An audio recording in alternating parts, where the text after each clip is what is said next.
महाराष्ट्र सदन घोटाळ्यात भुजबळ कुटुंबियांना मोठा दिलासा. मंत्री छगन भुजबळ यांच्यासह मुलगा पंकज, पुतण्या समीर भुजबळ यांची या प्रकरणी निर्दोष मुक्तता.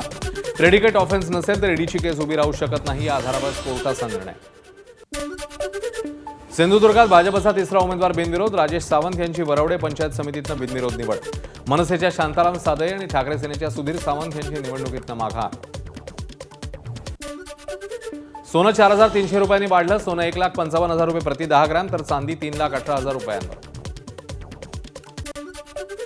भंडारा जिल्हाधिकारी कार्यालयाच्या प्रवेशद्वारावर मनरेगा कंत्राटी कर्मचाऱ्यांचं काळ्या फिती लावून आंदोलन. 17 वर्षांपासून कार्यरत असलेल्या कर्मचाऱ्यांना कायमस्वरूपी सेवेत रुजू करण्याची मागणी. वाशिम जिल्ह्यातील सुरकुंडी, मोहगव्हाण आणि पंचाळा गावातील ग्रामसभेमध्ये गोंधळ. वार्षिक हिशेब न दिल्याने संतप्त ग्रामस्थांचा उद्रेक. महिला ग्रामविकास अधिकाऱ्याला भर सभेतनं बाहेर काढलं.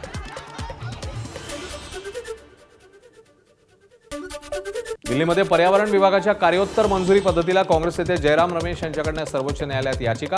कोणत्याही कामांसाठी पर्यावरण विभागाकडून ना हरकत मंजुरी दिली जात असल्यानं याचिका दाखल केल्याची माहिती. रायपूरमध्ये भारत न्यूझीलंड यांच्यात आज दुसरा T20 सामना. भारताचा टॉस जिंकत गोलंदाजीचा निर्णय. टीम इंडिया मालिकेत 1-0 ने आघाडीवर.